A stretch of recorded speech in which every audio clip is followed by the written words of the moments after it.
je vais vous présenter le Cell Discover 7 LSM 900, que j'appellerai CD7 par la suite, parce que c'est un petit peu long sinon à dire à chaque fois Cell Discover 7, et difficile à prononcer également.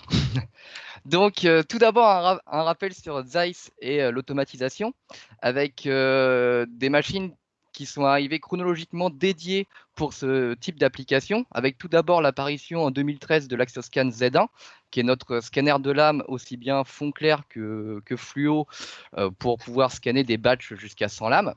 En 2016, l'apparition du Cell Discoverer 7, qui est notre microscope automatisé champ large orienté vers l'imagerie du vivant, uniquement champ large à cette époque-là. Et en 2019, donc tout récemment, l'intégration d'une tête confocale LSM 900 au Cell Discoverer.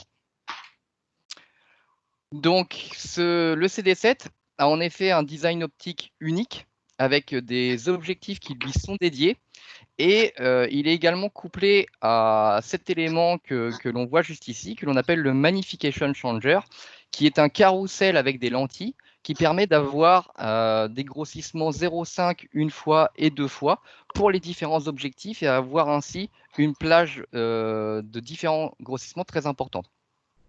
Au niveau de tout ce qui est illumination, on va retrouver une illumination en fluorescence en LED jusqu'à 7 LED. Pour la transmission, on va retrouver des contrastes de type Bright en classique et également un contraste particulier qu'on appelle le phase gradient de contraste qui permet d'avoir un contraste qui ressemble énormément à du Nomarski et qui va fonctionner aussi bien sur des échantillons, sur des supports fond plastique que des supports fond vert pour les différents objectifs.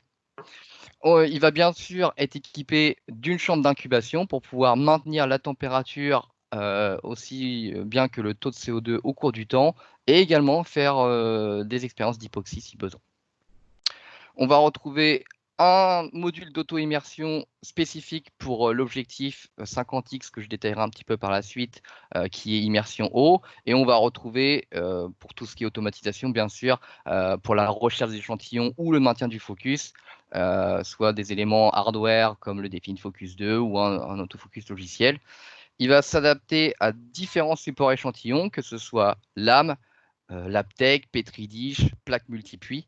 Donc, c'est vraiment un couteau suisse où on va pouvoir avoir ainsi la possibilité d'imager différents types de montage d'échantillons. Au niveau des objectifs, comme je vous le disais, ce sont des objectifs qui sont dédiés pour ce système. Donc, on va retrouver 4 objectifs qui sont tous plan apochromate, avec pour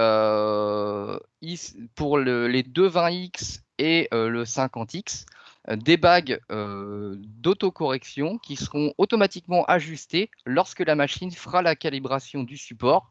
Et en fonction que ce soit une boîte fond plastique avec une épaisseur d'1 millimètre, une boîte indice fond vert, les optiques vont automatiquement s'ajuster pour avoir une image de qualité.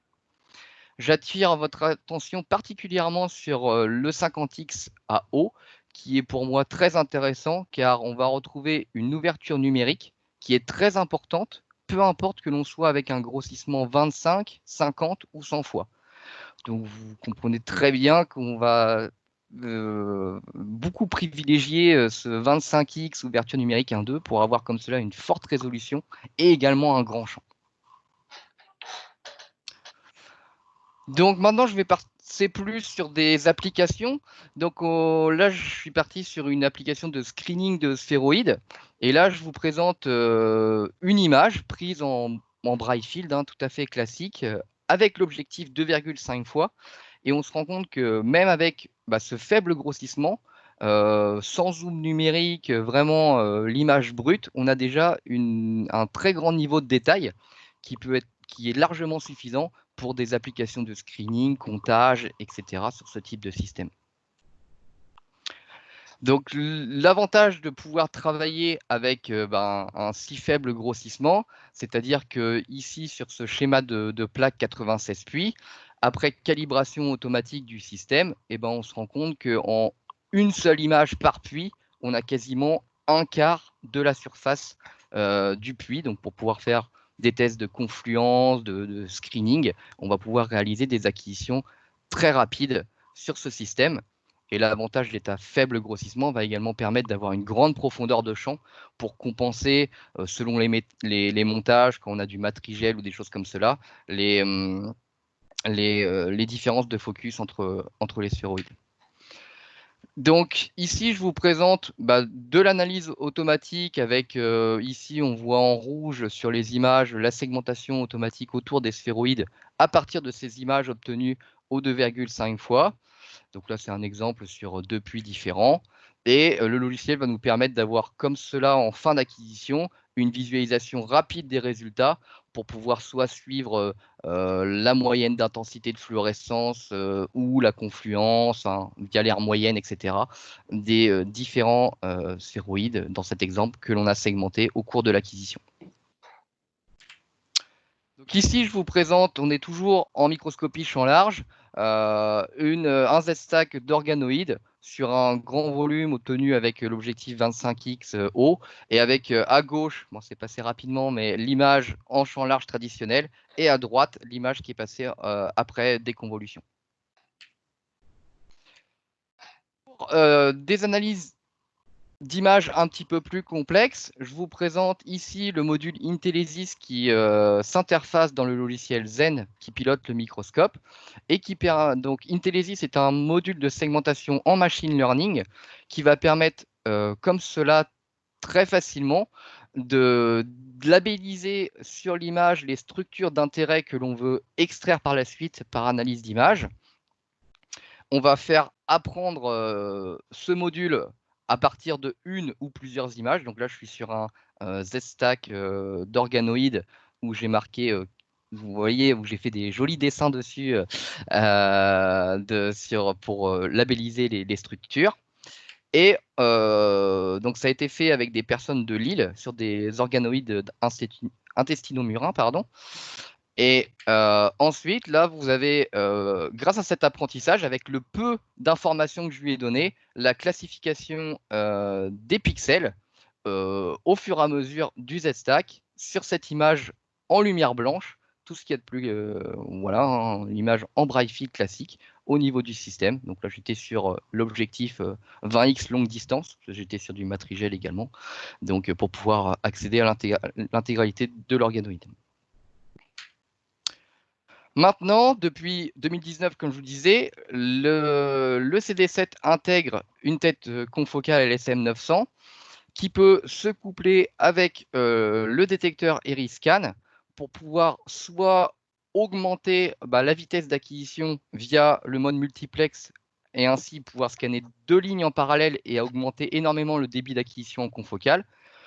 Et une spécificité du CD7 LSM 900 qui est le mix mode qui permet de faire dans une même acquisition un canal en mode confocal et un canal en mode champ large.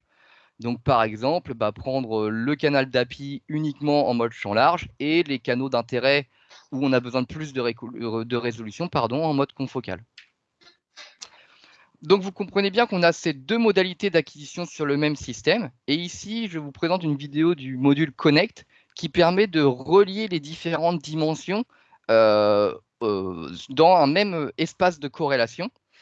Et donc ici, j'étais sur une application des personnes qui font des études de chondrocytes sur une sorte de matrice en forme d'éponge. Donc là, j'avais une image, si je la reprends avec donc là, j'ai l'insert total Petri-dish 35 mm avec une mosaïque en lumière blanche et fluorescence GFP en fluorescence. Et sur la Petri-dish entière avec un scan en mosaïque en mode Wi-Field. Et après, avec une zone que l'on a ensuite imagée en mode confocal pour pouvoir avoir ensuite la visualisation 3D et avoir les structures et relier ainsi l'environnement global de l'échantillon et se focaliser sur une région au niveau de celui-ci. Donc ici, un autre exemple sur de l'imagerie 3D en organoïde qui a été fait Pareil pour se repérer dans un premier temps avec l'objectif 2,5x pour identifier et repérer les organoïdes d'intérêt. Et ensuite, des images en haute résolution en mode confocal avec ici marqué en vert les noyaux et le cytoplasme marqué en gris, enfin, avec une fausse couleur grise. Donc, pour résumer, le Cell Discover 7 et le SM900, c'est comme je vous disais un petit peu au début, un couteau suisse qui va permettre d'avoir une automatisation de l'acquisition, de pouvoir relier facilement l'acquisition champ large traditionnelle pour des applications plus rapides de screening, de repérage d'échantillons, à de l'acquisition haute résolution en confocal avec et tout cela est piloté sur un même système par le logiciel ZenBlue. En ressources additionnelles, en ce moment, en ces circonstances un peu spécifiques, il faut savoir que Zeiss propose d'essayer les différents modules logiciels que j'ai pu passer rapidement lors de cette présentation, que ce soit déconvolution, analyse d'image, Intelisys ou l'éditeur de macros. Et on peut directement accéder à une page pour accéder pendant 90 jours à une version d'essai avec ces différents modules. Donc, comme en ce moment, pas mal de personnes travaillent en home office pour pouvoir analyser ces images, on va dire, qui sont restées en suspens. Vous pouvez accéder comme cela à une version d'essai avec tous ces modules pendant 90 jours via cette page. Et vous pouvez également avoir accès aux webinaires et à des modules de e-learning qui expliquent comment utiliser ces modules logiciels et qui ont été faits par la team applicative France.